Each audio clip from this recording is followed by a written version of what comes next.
Assalamualaikum warahmatullahi wabarakatuh.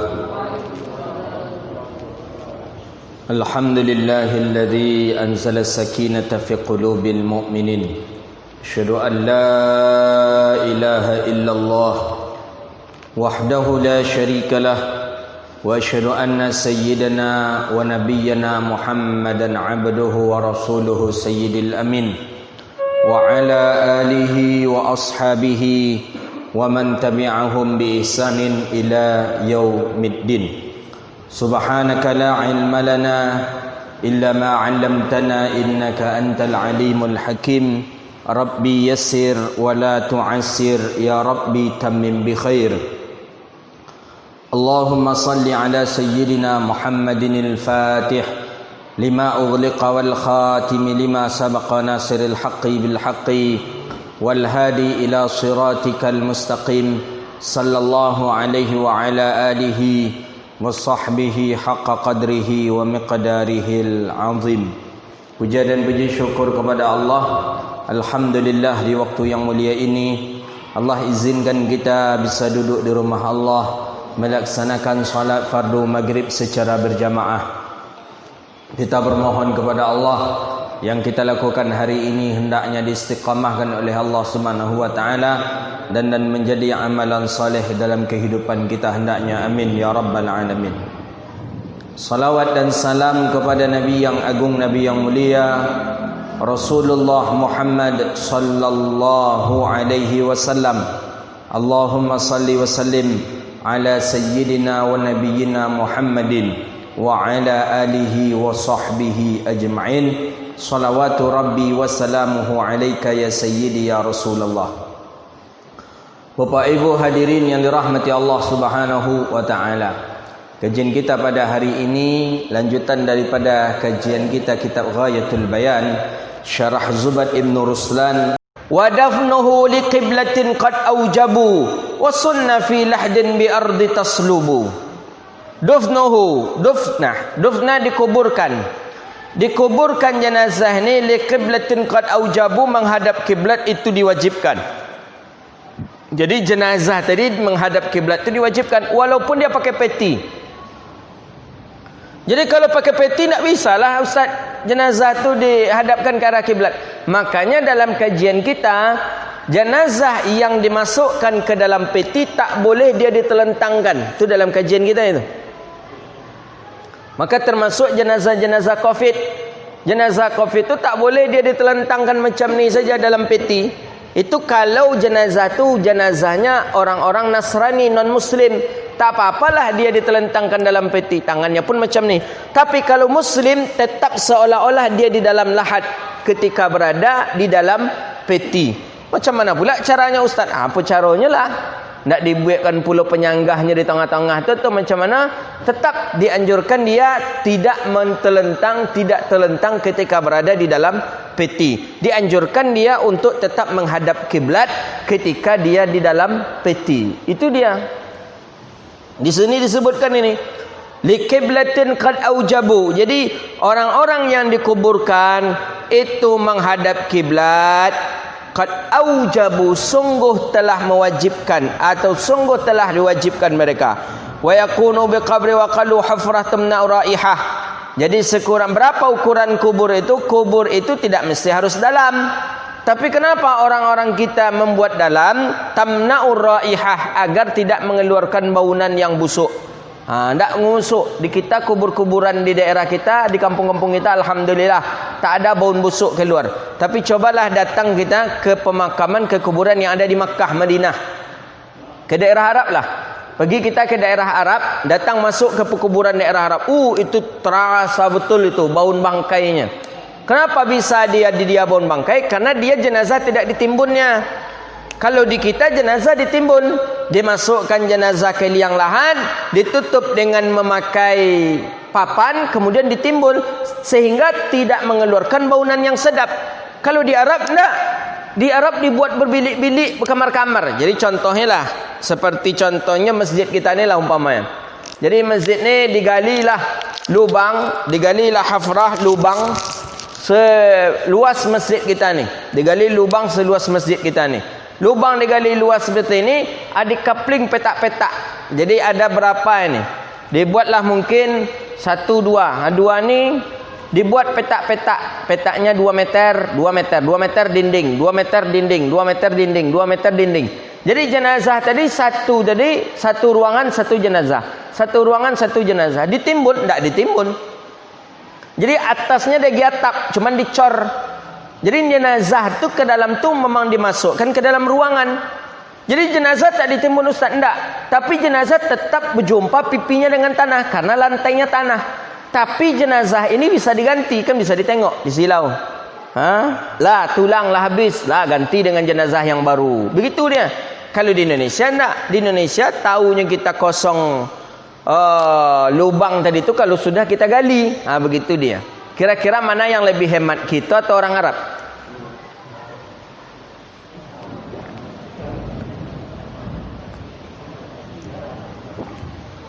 Lebih hemat orang Arab. Jadi orang Arab tu Pak, Bu, kuburannya itu wajahnya. Tak banyak-banyak. Kalau kita kini di Jakarta saja sudah pusing Anies mencarikan tanah kuburan untuk orang Covid. Kini Anies panjang tu. Payah mencarikan. Di Sumatera Utara ditolak orang untuk tempat pemakaman orang yang terkena Covid. Dia awak di siku kuburan. Lepas no pindahlah ke situ lah. Lepas no pindahlah ke situ lah. Lepas no pindahlah ke situ lah. Orang Arab tak. Orang Arab cik tempat lokasi tu je. Lokasi tu je lah dimakamkan. Jadi sekali 10 tahun disilau. Silau tu bahasa Inggris.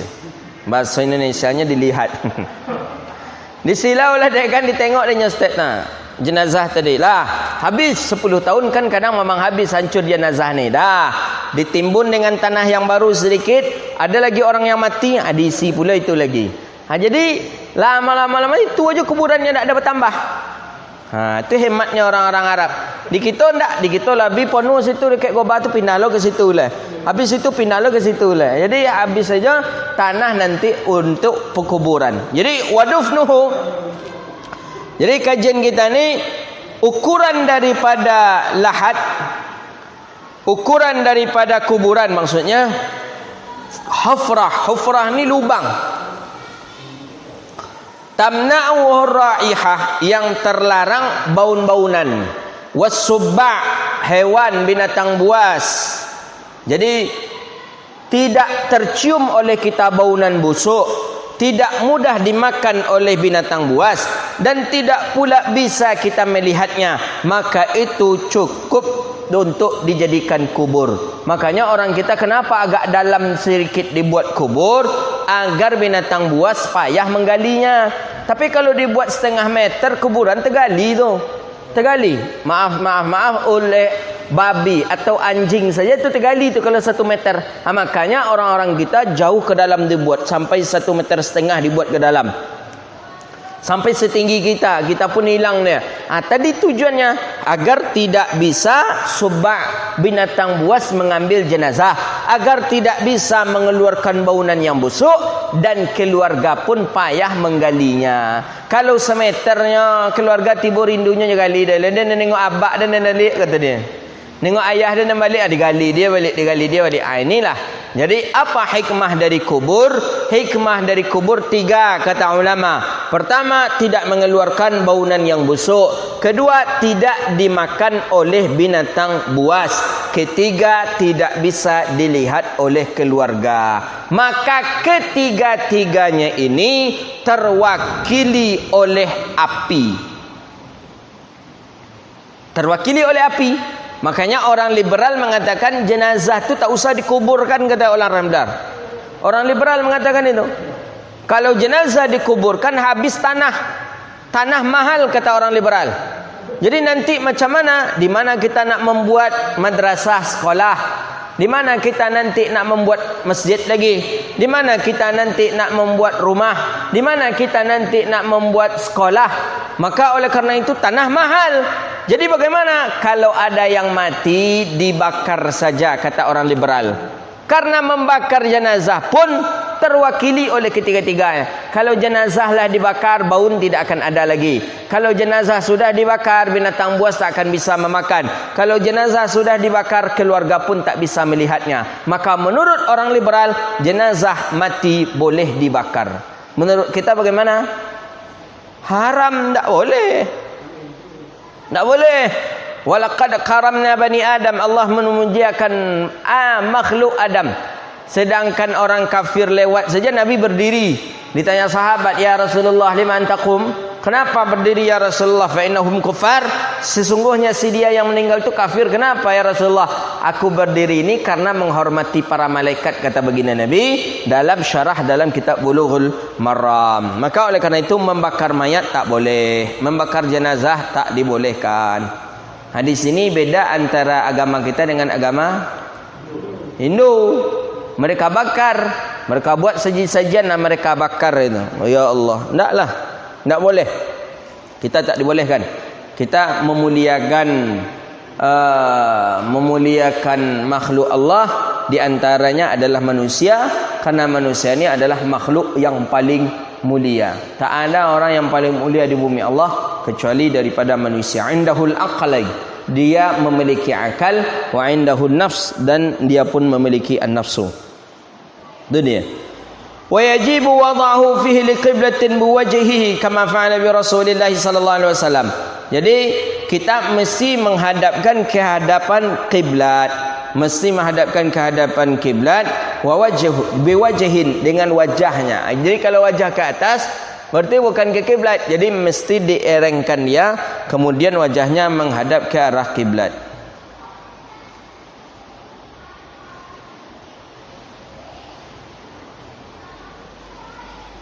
Jadi di mana letak lahat ini? Kan di sini disebutkan wadafnuhu liqiblatin qad aujabu was-sunnah, disunahkan fi lahdin bi ardin tuslabu. Jadi memakai lahat itu hukumnya sunnah. Yang disebut dengan lahat, mana lahat? Lahat itu hufrah bi hufrih, lubang di dalam lubang. Lubang besar itu kuburan. Lahat di samping arah kiblat, ke sebelah kanan. Jadi umpamanya kita kan seperti ini kubur kita nih. Yang lahat mana? Yang lahat lubang di bawah tapi arah kiblat, bukan arah sini. Yang arah sini kiblat. Itu perlu kita perhatikan. Jangan salah buat kiblat kita nanti. Jadi kalau buat lahat. Jadi kalau begitu, lubang tadi dibelakangi oleh jenazah atau menghadap jenazah ke lubang? Dibelakangi. Karena jenazah menghadap ke arah kiblat. Ini lubang, di sebelah kanan inilah dibuat lahat, sehingga jenazah menghadap ke arah kiblat dan punggungnya mengarah ke lubang. Kalau dibuat lahat di sebelah kiri salah. Kenapa? Karena jenazah menghadap ke arah lubang. Karena lubang ini bagian dari kiblatnya. Maka oleh karena itu lahat. Yang dimaksud dengan lahat adalah lubang yang sebelah arah kiblat. Itu lahat. Jadi kalau yang di tengah-tengah ni tak lahat namanya. Kan ada orang kita buat tengah-tengah. Tak tahu kalau Pekanbaru. Ya Pekanbaru di tengah-tengah ada juga dia. Digali di tengah-tengah kecil, masukkan jenazah, ditutup pakai papan. Kemudian baru ditimbun. Cuman itu tidak afdal. Yang afdalnya itu pakai lahat. Karena Nabi SAW menyampaikan kepada para sahabat, kalau aku meninggal dunia, buatkanlah lahat denganku. Begitu juga pesan daripada Amr ibn As berpesan, kalau aku meninggal dunia, lakukanlah aku seperti kalian lakukan terhadap Rasulullah sallallahu alaihi wasallam, dibuatkan lahat. Jadi memasukkan jenazah bagaimana? Dalam kitab Bulughul Maram disyarahkan oleh Imam Muhajirin dalam kitab Misbahuz Zulam fi syarhi Bulughul Maram, memasukkan jenazah itu kalau bisa dari arah kiblat. Jadi arah kiblat, masukkan jenazah. Kita selama ni dari mana kita masukkan? Tak ada dawak, tak ada ikut kita perhatikan. Pokoknya masuk aja jenazah yo dawak tu kan. Padahal sunnahnya itu dari arah kiblat. Pas posisi saya ini, kita ambil jenazah, kita bawa dia ke bawah itu. Pas seperti posisi saya sekarang, bagian dari arah kiblat. Ini kuburan, ini kiblat. Diambil jenazah tadi dimasukkan. Itu paling afdal dalam riwayat. Afdal bagi dua dia. Satu seperti ini, satu langsung dari sini. Dari sini masukkan lewat tengah-tengah. Tapi makruh hukumnya kalau kita lewatkan dari kiri kiblat. Dari kiri kita angkat, kita masukkan, itu hukumnya makruh. Begitu dia. Kita selama kan ada, kita perhatikan kan? Nak ada pokok masuk jenazah kau leyo no. Nak dari kanan, nak dari kiri, bekau pula lah dihitung. Jadi ini umpamanya lubang, ini umpamanya kuburan. Jadi ini jenazah. Jadi afdalnya itu bagaimana memasukkan jenazah? Kita masukkanlah dari kiblat ni. Ini kiblat ni kan? Masukkanlah dari kiblat ni. Itu dia dalam kitab Musbahuz Zulam. Jangan dari sini memasukkan ke sini. Jangan dari sini kita masukkan ke sini. Dari sinilah dibawa jenazah masukkan. Cara pertama. Cara kedua, boleh dari sini langsung kita masukkan. Kita ambil, kita masukkan. Berarti kakinya dulu. Kaki jenazah dulu. Atau bisa jadi dibawa kasih kau balik. Tak boleh, makruh hukumnya. Tapi dari sinilah. Maka memasukkan jenazah tadi ke dalam kubur, boleh badannya lebih dahulu. Tapi ketika masuk lahat, kakinya didahulukan. Jadi kalau masuk lahat, kakinya didahulukan, baru kepala dia. Karena sama halnya dengan masuk kamar. Awak masuk kamar, kepala dulu atau kaki? Kaki dulu kan? Maka kakilah dia masukkan ke lahat dulu. Setelah kaki, pinggang, lutut, pinggang, barulah kepala. Begitu dia sunnahnya. Kita sunnah-sunnah seperti itu jarang kita perhatikan. Pokoknya masuk jenazah itulah jadilah doa gitu-gitu. Jadi makruh membuat lahat di sebelah kiri. Tak boleh maksudnya. Wa yundabu ayyusa'al qabr, bahwa disunahkan juga seseorang itu untuk melapangkan kubur. Jadi kita kalau membuat kubur, lapangkanlah sikit, jangan sempit. Kadang kita nak duduk menyambut jenazah saja dah dapat jenazah, membuat jenazah duduk tu pun payah kita nak duduk dia. Jangan, lapangkan sikit. Begitu juga dengan lahatnya. Lapangkanlah dengan lahat. Ya, besarkan lahat tadi, lapangkan lahat tadi. Sehingga sehingga mudah memasukkan jenazah ke dalamnya. Dan begitu juga pesan Rasulullah, wasi' kata baginda Nabi sallallahu alaihi wasallam, besarkan daripada kuburmu dan lapangkan daripada lahatmu.